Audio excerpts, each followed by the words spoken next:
Hey, how you guys all doing? Thanks for tuning in to another taste and experience. All right, what I got here is a vintage situation. All right, let me grab the bottle. Now this is a vintage 2011 and this is let's see. The I'm going to say hopefully I'm saying it right. The Pannepot Grand Reserva. This is from Struce Brewery over in Belgium. Again, apologies if I'm not saying it properly. And this is going to be 10% alcohol by volume. And it says here, Old Fisherman's Ale aged in oak. Pretty old bottle here. Let's see, where's my bottle opener? Here we go. All right.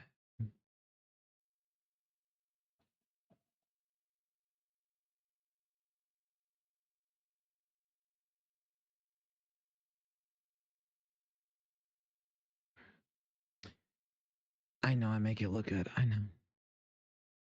You gotta pour it on the side. Ugh. No, you don't.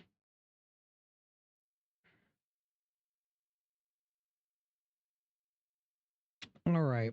We definitely got oak. We have, it's a little yeasty. I'm also getting sort of apple. Getting a little apple, little lemon. I'm definitely getting some sort of botanical notes. But yeah, that oak is kicking in. But yeah, it's got a rustic fragrance to it. There's really nothing I can kind of pinpoint. It's kind of all over the place, so it's got a lot of complexities. But definitely that oak is there. So, cheers.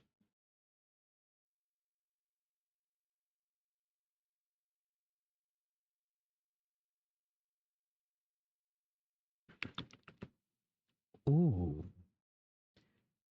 ABV, just right. So here are the notes that I'm getting on this. Number one, raisin. Number two, apple, getting red apple with that, more of the skin. If we're going to do our citrus notes, I'm going to throw in yellow grapefruit with a smidge of lime. And then I'm definitely going to tell you that there is wood. Like it's almost smoky, but it's not. And then on the back end, just think of walnuts. It's got like a walnut finish to it, so it's kind of nutty. Overall, the mouthfeel is creamy, a little sticky, slightly thick. It's kind of like a little bit of water if you add it to milk to make it just a little bit thinner. It's kind of like that. Overall, I mean, the overall experience with this is I'm glad I let it aged out. I think everything is nice and balanced. It's just one of those beers that you take to a bottle share and everyone can enjoy it. Would I recommend this for anyone getting into beers? Nah, you got to develop a palate for something like this to at least appreciate the nuances, what you're experiencing, instead of it just hitting you. Since we've been here talking, I'm also going to throw in dark chocolate as well, just because as we're talking, I'm getting this dark, almost cocoa aftertaste. And that's fine too. There's nothing wrong with these wild, crazy combinations. Trust me, in the world of beer, these things work and people understand that there are four parts to beer and each of those parts actually contribute to the profiles that you're experiencing, whether it's aromatics or to the palate. So I just wanted to let you know. So you're like, wow, that's a lot going on. And I'm like, yeah, that's a very old beer. But I want you to think of it this way. It's a vintage 2011. I'm recording this in 2025. So the description I'm giving you now, imagine if you got it fresh the day they made it. Imagine that. Those flavors would just be really intense. And things like this at 10% or higher, those things are meant to be aged because you want it to mellow out. You want to be like, hey, this is celebratory. This is definitely for camaraderie, celebratory situation. That's not like a leisure beer. And it's definitely, in my opinion, not a beer you have with dinner. It's a beer to have for like it's that time, like we're gonna celebrate. I know it's a small bottle, but trust me, you only need a little bit. Not everybody can handle 10% like that. And with that said, ladies and gentlemen, I also wanted to let you guys know, for those that have rocked with me for almost 10 years, I've done countless reviews under the old moniker OBS Beers, and within the past year and a half I changed the name over to Key Encounters, right? More of a experience situation.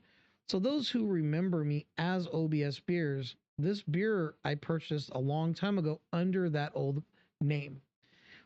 As of this video of right now in 2025, this is my last beer that was held under that name in my coolers. And that basically ends an era.